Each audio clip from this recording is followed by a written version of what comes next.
سڵاو ڕێز و خۆشەویستیم بۆ بینەران و بیسەرانی کوردستان 24 من ژیرم لە پرۆگرامی تێک 24 لەگەڵتانم. ئەوڕۆ تۆنێ بابەت هەیە لە بواری تەکنەلۆژیا، لە بواری ڤیدیۆگەیم، لە بواری ئینتەرنێت ئەمڕۆ باسی بکەین. سەرەتاش سەرنجتان بۆ بابەتێک ڕاکێشم کە زۆربەمان ئاگادارین بەهۆی ئەوەی کە کەسێکی بەناوبانگ توانی یەکێک لە سۆشڵ میدیا بەناوبانگەکان بکڕێ، ئەویش تویتەرە.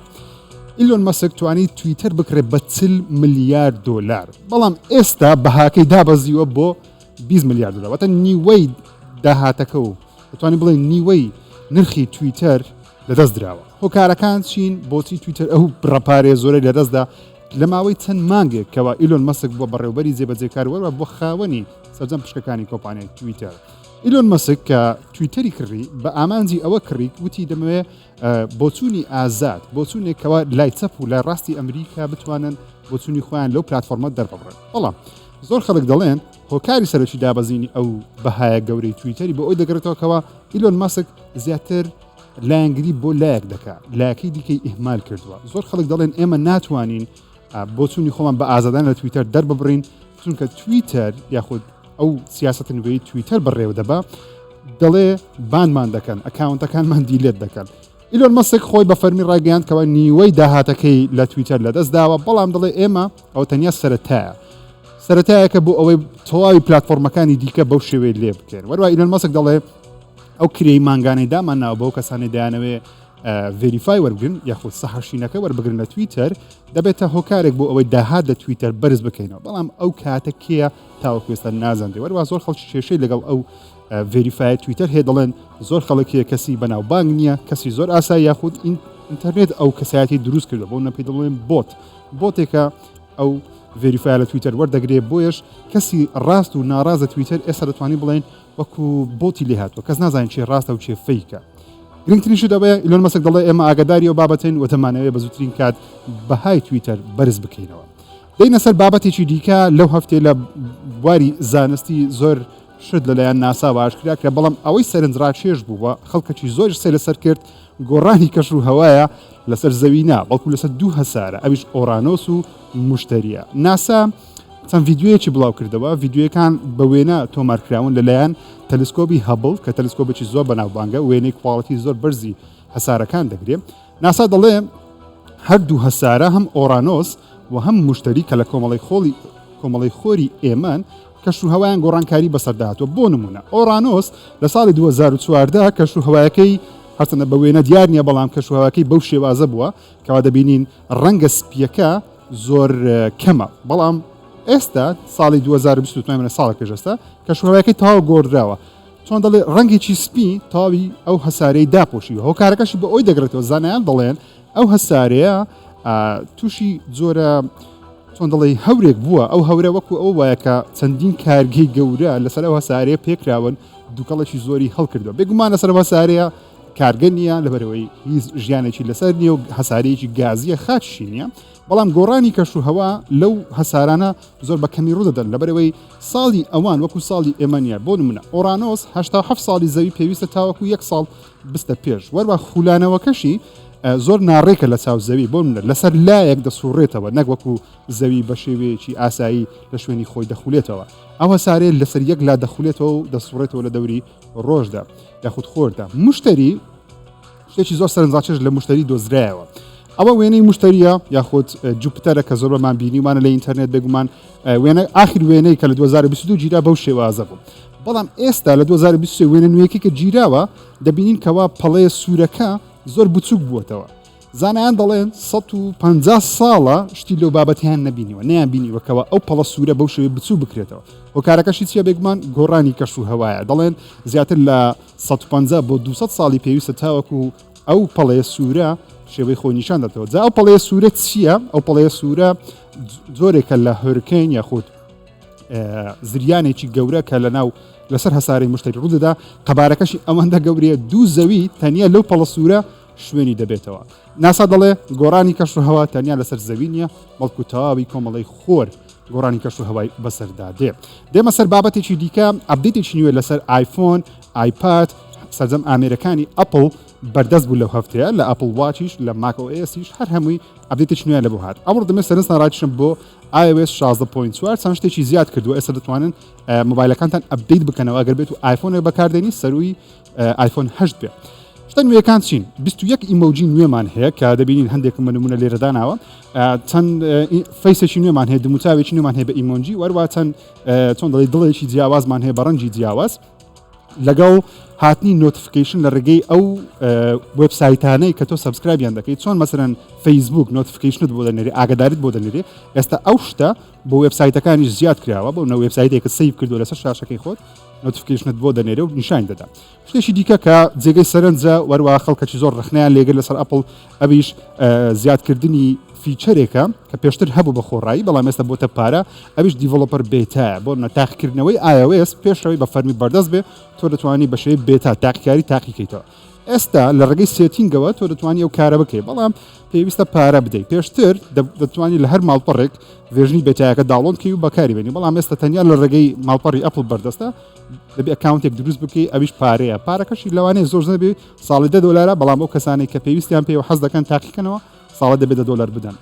هەر لەو ئەپدەیتە لە سیستەمی کارپڵی کە ئایفۆن لەگەڵ ئۆتۆمبیل کۆنێکت دەکەی لە ڕێگەی USB چەند گۆڕانکاریێک بەسەر ئەپی پۆدکاست هاتووە وێنەکان گەورەتر کراون وەروە چوونە پێش و هاتنەوە دواوە یاخود پڵەیباک و ڕیوایندی دەنگ باشتر کراوە.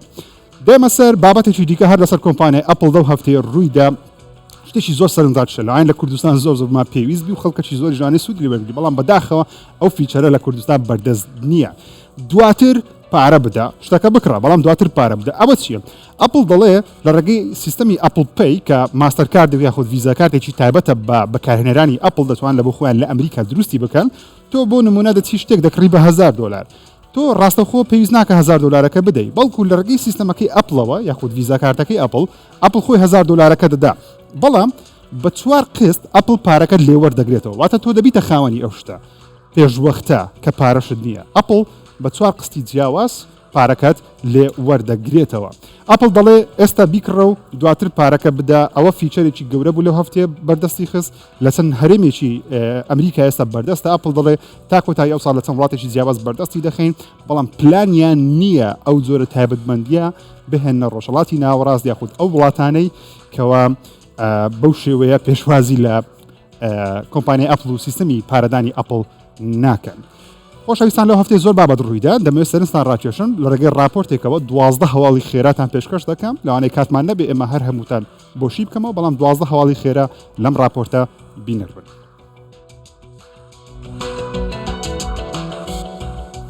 تایبەتمەندی پشکنینی شەکری گلوکۆزی خوێن بە کاژمێری زیرەکی ئەپڵ واچ 3 بۆ 7 ساڵی دیکە بەردەست دەبێت. وێبسایتی ماک ترۆز ڕایگەیان ئەپڵ کار لەسەر تایبەتمەندێکی نوێ دەکات بۆ ئەپڵ واچ چاودێریکردن و خوێندنەوەی ڕێژەی شەکری گلوکۆز لەناو خوێن بەکارهێنەر لە ڕێگەی ئەو تایبەتمەندیەوە دەتوانێت ئاگاداری تەندروستی خۆی پێ بە تایبەتە و کەسانەی نەخۆشی ژەکریان هەیە. بە پێی ئەو راپۆرتەی ماک ترۆز بێ بلومبەرگ پشتڕاستی کردوێتەوە دەڵێ 3 بۆ 7 ساڵی دیکە ئەو تایبەتمەندیە دەبێتە ڕاستی. وێبسایتی ئاندروید پلیس ڕایگەیان گوگل تایبەتمەندی ئەداپتیڤ چارجەر بەبێ ئاگاداری نۆتیفیکیشنی مۆبایلی پیکسل کار دەکات. ئەداپتیڤ چارجەر بریتە لە شاحنکردنەوەی مۆبایل لە نیوە شەو تا بەیانی کە زۆرینەی خەڵکی بەو شێوەیە مۆبایلەکانیان شاحن دەکەنەوە. گوگل ئەو تایبەتمەندی وا داناوە تا مۆبایلەکە بە هێواشی خۆی شاحن بکاتەوە تا بەرەبەیان کار بکات پێشەوەی مۆبایلەکە بەکاربێنی ببێتە 100%. ئێستا ئەو تایبەتمەندی لە ڕێگەی نۆتیفیکیشنەوە دەزانرێت کە بەکارهێنەر خەوتووەیان بە ئاگایە زیرەکتر کراوە تا بتوانێت تەمەنی پاتری مۆبایلەکە هێشتا درێژتر بکاتەوە. گوگل ژیری دەستکردی باردی بە شێوەی تاقیکاری بەردەست خست. ئەو ژیریە دەستکردا بە شێوەی چاتی AI هاوشێوەی چات GPT مایکرۆسۆفتە. بۆ ڕکابەریکردنی مایکرۆسۆفت گوگل ئەو AI بڵاو کردوتەوە. بەکارهێنەران دەتوانن لە ڕێگەی ئیمێلەوە ئێستا خۆیان ناونووس بکەن تا پێشوەختە بتوانن ئەو ژیرە دەستکردە تاقی بکەنەوە. بەبێ چەند وێبسایتێک وەکو 9 to 5 گوگل بێ بارد زیرەکە دەتوانێت وەڵامی زۆر ڕاستی زۆرینەی بابەتەکان بداتەوە. بەڵام هەندێک خاوتر لە چاو چات GPT و تەواوی زانیاریەکان لە ڕێگەی ئۆنلاینەوە ئینتەرنێتەوە وەردەگرێت بە شێوەی تێکەشکردنەوەیان بۆ دەکا ڕاوەیان دەکا شڕۆڤەیان دەکا پێشکەشی بەکارهێنەر دەکا بە زمانێکی سادەی قسەکردن بە شێوەی چات. ستودیۆ ئارکین ڕایگەیان کار دەکەن بۆ لادانی تایبەتمەندی مەرجی هەبوونی ئینتەرنێت بۆکردنی یاری ڕێدفۆڵ. وێبسایتی ڤیدیۆ گەیم کرۆنیکل ڕایگەیان دەرهێنەری یاری ڕێدفۆڵ لە پرسیار و وەڵامی وێبسایتی فەرمی خۆیان دەڵێن ئاگاداری گلەیەکانی گەیمەرانن لە ئێستاوە کار بۆ لادانی مەرجی ئینتەرنێت بۆ ئەنجامدانی ئەو یاریە دەکەن. لە چەند هەفتەی ڕابردوو ستودیۆ ئارکینی ئەکسبۆکس ڕایگەیان یاری ڕێدفۆڵ لە مانجی 5 ساڵ بڵاو دەکرێتەوە. یاریەکە مۆدی ئۆنلاین و چیرۆکی دەبێت بەڵام مۆدی چیرۆکەشی پێویستی بە ئینتەرنێتە. مەش کاردانەوەی زۆر گەوری لێ کەوتەوە کەوە یاری چیرۆکیەکان پێویستیان بە ئینتەرنێت نییە بۆ ستودیۆ ئارکین دەڵێن کار بۆ لادانی ئەو مەرجە دەکەین.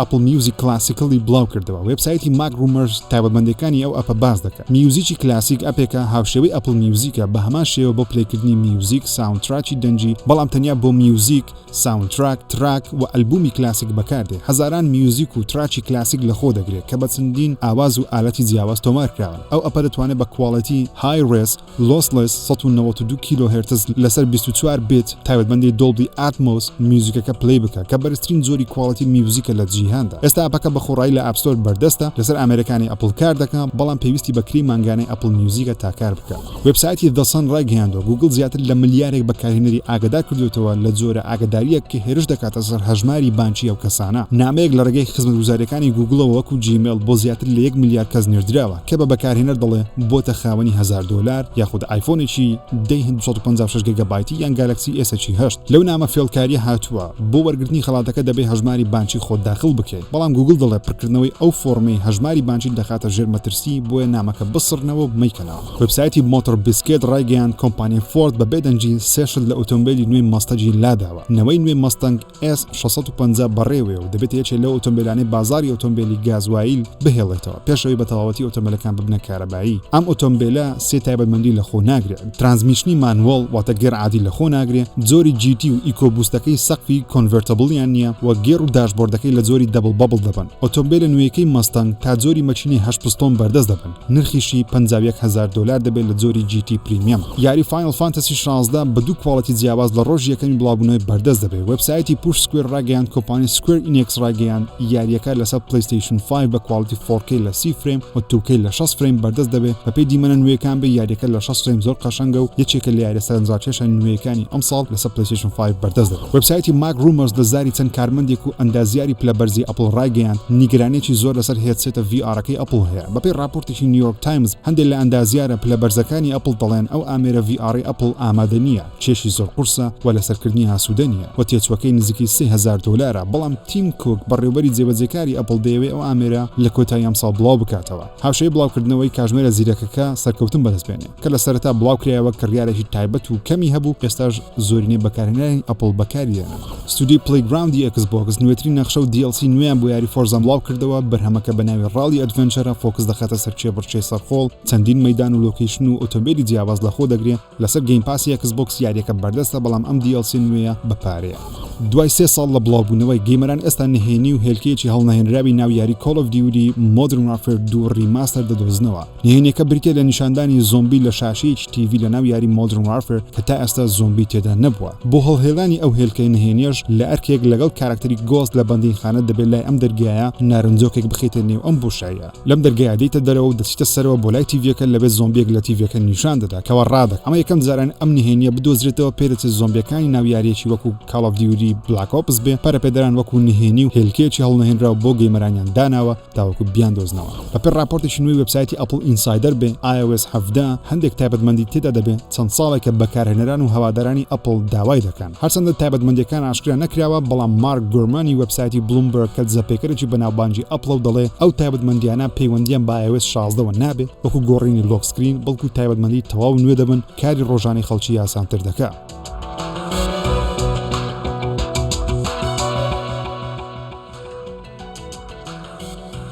بێنە سەر هەواڵەکانی ڤیدیۆ گەیم لەو هەفتەیە زۆر بابەت ڕوویدا. دەمەوێت سەرنجتا ڕاکێشم بۆ ئەو یاریێکە لە هەینی ڕابردوو بڵاوکرایەوە ئەبیش یاری Resident Evil 4 کە پێشوازێکی گەورەی لێکرا. وەروە دوێنێ پێم وابی کاپکۆم ڕایگەیاندە کۆمپانیەکە ئەو یاری بڵاو کردوێتەوە.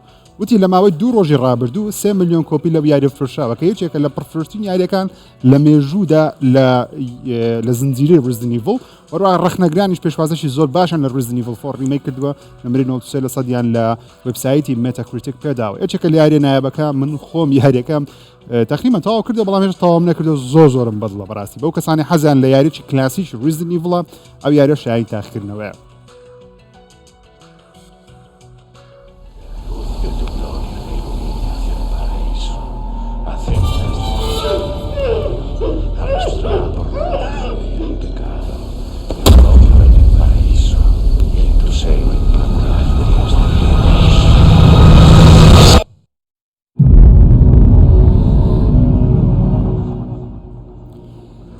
پێشکەوتنی Unreal Engine یەکێک لەو پرۆگرامانەی کە یاریەکانی پێ دروست دەکرێت. کۆمپانیای Epic Games لەو هەفتەی ڕابردوو شتێکی نوێ ئاشکرا کرد بە ناوی Unreal Engine 5.2 نوێترین ڤێژنی Unreal Engine بۆ دروستکردنی یاریەکان. ئەو وێنەی کە دەیبینن زۆر بە وێنەیەکی ڕاستی دەچێت، بەڵام ڕاستی نییە. لەناو ئەو پرۆگرامە دروستکراوە کە یاریەکانی پێ دروست دەکرێت. چەندی دێمۆی جیاوازیان بەردەست خست. ئێستا هەموو کەسێک بە خۆڕایی دەتوانێت جوانترین یاری لە ڕاستیترین یاری لە بۆ کاری ڕیکلام، لە بۆ یاری، لە بۆ فیلم بتوانێت ناو پرۆگرامە شتەکان دروست بکات. دێمۆیەکی بچووک دەبینین کەوا چۆن گرافیکی یاریەکان وای کردووە بە گشتی گرافیک پێشکەوێت. We worked with the team at Rivian to set up Unreal's Chaos vehicle model to simulate the suspension of the truck and how the electric motors drive each individual wheel.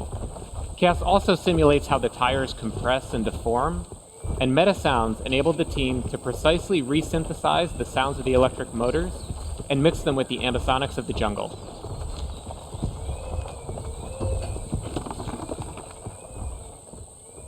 So Rivian provided us with a highly detailed model of the truck, about 71 million polygons that were able to render in Counter-Strike 2 یەکێ لەو یاریانەی کە ماوەی چەندە 20 ساڵ زیاترە بەش یەکەمی بڵاوکراوەتەوە. لە دوای ئەو هەموو ساڵە کۆمپانیای ڤالڤوتی ئەوە بەشی دومی یاریەکە شتێکی زۆر گەوریان لە یاریەکە نەگۆڕیوە جگە لە گرافیک نەبێ، بەڵام ئەوەی گرینگە تەکنۆلۆژیاشی نوێیان دروست کردووە. بۆ نمونە ئەوی هەڵکاریان بڵاو کردەوە بۆ دەبینی لە ژمارە 0 تاوەکو ژمارە 128مان هەیە. ئەو ژمارەیە ئەوەندە من لە چرکەیە یاخود سەدای چرکەیە کاتێک تۆ دوگمەیەک دادەگری بۆ بە ماوز یاری بکەیت دوگمەدا دەگری ئەوەندە من لە چرکەی پێدەچی تاوەکو ئەو فەرمانەی تۆ دەچێتە ناو سێڤەر، دەچێتە ناو یاریەکە و لە یاریەکە کارەکە دەکرێت و دەگەڕێتەوە لای تۆ. جا پێشتر ئەوەندەی پێدەچوو یاریەکان. ئێستا لەو یاریە نوێ کە ناوی Counter-Strike 2 ئەو هێڵکاریە نەماوە، بەڵکو هەر شتێک دابگری یەکسەر کاردانەوەی کاردانەوەی بەرامبەر 50 دەبێت لە یاریەکە. یاریی تەقیکەرە بۆ یاری تەقیکەرەکان پێویستیان بەوەیەکەوە کەمترین ماوەی پێ بچی تاوەکو تۆ دوگمەیەکدا دەگری تاوەکو یاریەکە بە خێرایی ئەنجام بدەی وەروە ڕکابەرێکی گەورە لە یاریەکە بکەیت. بەشێک لە دیمەنەکانی Counter-Strike 2 دەبینین. With over 20 years of history, maps are a fundamental pillar of Counter-Strike. And in Counter-Strike 2, maps are getting a new look. But don't worry, you can still bring along your countless hours honing strategies and exploiting every corner and crevice. We took 3 approaches to improving maps while retaining their rich legacy. First, there are touchstone maps, classic maps with solid foundations. بێمە لای Xbox Game Pass لەو هەفتەیە مایکرۆسۆفت بە فەرمی ڕاگەیاندکەوە ئەو ئۆفەرە لا دەدەن کە پێشتر 1 مانگ دەتوانی بە $1 بەشداری لەو خزمەتگوزاریە بکەیت. یەکێک بوو لە باشترین خزمەتگوزاریەکانی دنیا ڤیدیۆ گیم. تۆ $1 دەدا هەرێکە لە یاریەکان لەسەر PC دەتوانی ئەنجام بدەیت.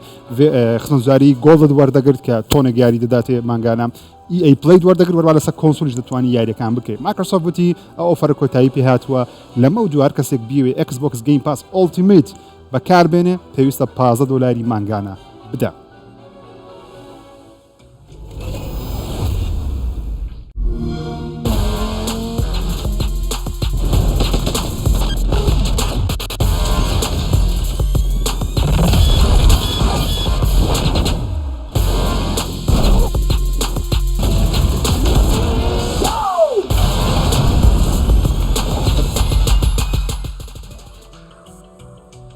کۆمپانیای مایکرۆسۆفت وەروە ئاکتیڤیژن وەروەها کینگ و بلیزارد دەو هەفتەیە دڵخۆش بوون لەبەرەوەی هەرێکە لە وڵاتەکانی ژاپۆن و چین بڕیاری کۆتاییاندا کەوا ئەو کڕینە ئەنجام بدرێت. ئەو وەکو لە بیرتان بێ ئەو کەسانی کە متابعی دنیا ڤیدیۆ گیم دەکەن دەزان کەوا مایکرۆسۆفت دەیەوێت کۆمپانیای ئاکتیڤیژن بکڕێت بە بڕی $69 ملیار.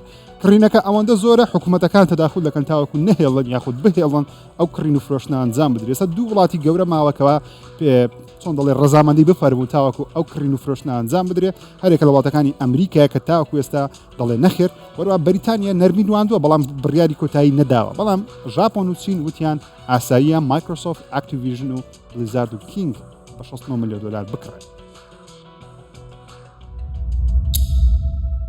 A weird war? We don't know his name.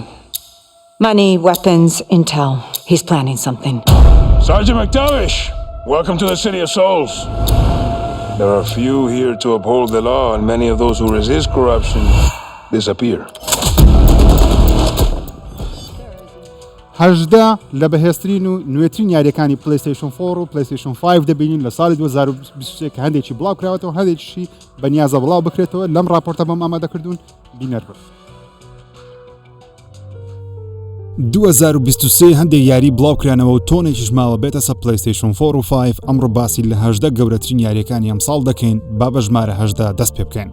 ژمارە 18 یاری ARC Riders کاتێ Embark Studios ئەو یاریان ئاشکرا کرد سەرنجی هەمومانی ڕاکێشە کە لەلایەن پەرەپێدەرانی پێشووی Battlefieldەوە بەرهەماتوە. یاریێکی ئۆنلاین دەبێت کامێرەی سیستەمی تەقەکەر بە گرافیکێکی زۆر ناوازەی پڕڕەنگ بڕیار ئەم ساڵ بڵاو بکرێتەوە. ژمارە 17 یاری پراگمارە چەند ساڵێکە کاپکۆم بەردەوام یاری ناوازەی باش و پێشوازی لێکراوی بڵاو کردوێتەوە. ئێستا کاتی یاریی تەواو نوێیە هەرچەندە هیچ لەسەر پراگمارە نازانین تەنیا ئەوە نەبێ ڕۆبۆتێک و کچێکی بچووک دەبینین کە پەیوەندی بە مانگەوە هەیە. چیرۆکێکی خەیاڵی زانستی هەیە یاریی ئاکشن سەرچێشی گەردووانە خرێم سەڵ بڵاو دەکرێتەوە. ژمارە 16 یاری Armored Core 6 Fires of Rubicon دروستکەری یاریەکانی وەکو Elden Ring و Dark Souls Studio From Software دەگەڕێنەوە سەر یاریە کلاسیکەکەی خۆیان ئەویش Armored Core کە یاریی جەنجی مێکە واتە هۆی کە لە زەبەلە هەر تەکنۆلۆژیایانەیە زۆری لەسەر نازانین تەنیا ئەوە نەبێ گرنگی بە بۆسفای جوڵەی خێرا و ئەم ساڵیش بڵاو بکرێتەوە. ژمارە 15 یاری The Lord of the Fallen بەشی دووەمی Lord of the Fallen و یاریی ئەکشنی RPG وەکو Elden Ring ستایلی سۆلسا واتە یاریشی قورس دەبێت زیاتر گرنگی بە گرافیک ڤیژوەڵ دراوە و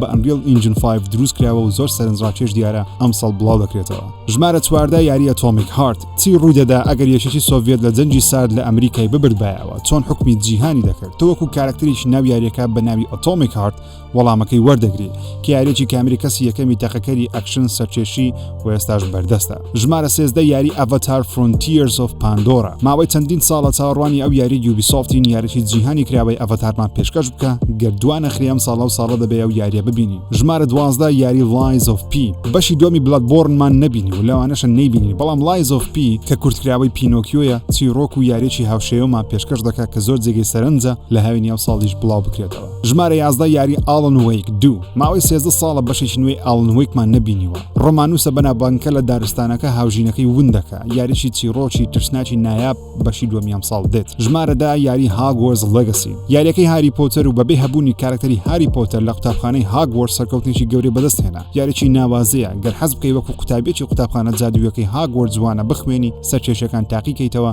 ئێستا یاریە بەردەستە. ژمارە 9 یاری Dead Space Remake لە سەرەتای 2023 بڵاوکرایەوە و سەرکەوتنێکی گەورەی بەدەست هێنا پێشوازێکی گەورەی لێکرا هەمان یاریە ترسناکە سەرچێشە تۆقنێنەرەکەی ساڵی 2008 بە بەرگێکی نوێ و تەواو گرافیکی نوێ ئێستا بەردەستە. ژمارە 8 یاری Alone in the Dark زیاتر لە 20 ساڵە گەیمەران چاوەڕوانی هاتنەوەی ئەم یاریان بە گرافیکی نوێ ببینین. Alone in the Dark یاریی تۆقێنەری کامێرەی کەسی سێمی لێکۆڵینەوەیە کە یاریی ترسناکە زۆر سەرکەوتووە بۆیش چاوەڕوانی باشترین لەم یاریە دەکەین ئەم ساڵ. ژمارە 7 یاری Star Wars Jedi Survivor دووەم یاری Star Wars جێدایە بەشی دووەم نەخشەکان گەورەترن جیهانەکان فراوانترن وردەکاری گەیمپڵی زیاتر و لە هەمووی گرنگتر چیرۆکەکەی پێدەچێت نایابتر بێ و زیاتر بە وردی باسی ڕووداوەکانی ئەو زەمانەی Star Wars بکە چاوەڕێین لە مانجی 4 بڵاو بکرێتەوە. ژمارە 6 یاری ئۆنلاینەکەی The Last of Us تا ئێستا ترێلەرمان نەبینیوە تەنیا چەند وێنەیەکی هوەری کۆنسێپت دەبینین دەڵێن یاریەکە سربەخۆیە لە جیهانی Last of Us و کارکتەری نوێی تێدا دەبێت مەڵتیپلەیەری ئۆنلاینە و زۆری لەسەر نازانین بەڵام دەبێ ئەم ساڵ بڵاو بکرێتەوە.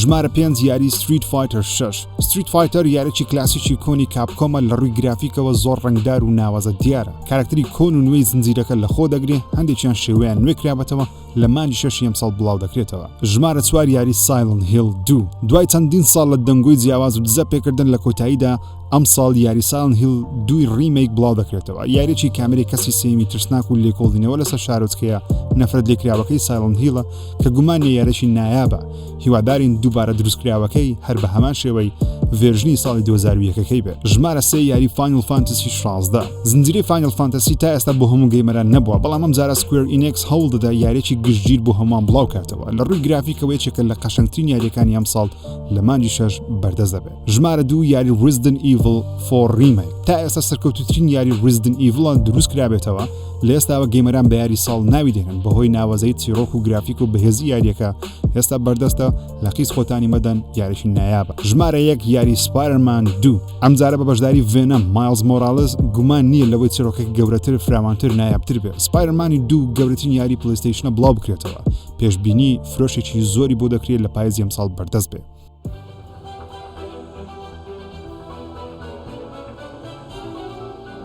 خۆشەویستان تێک 24 پێشکەشکردم هیوادارم بەدڵتان بوو بێ تا هەفتەی داهاتوو خودەتان لەگەڵ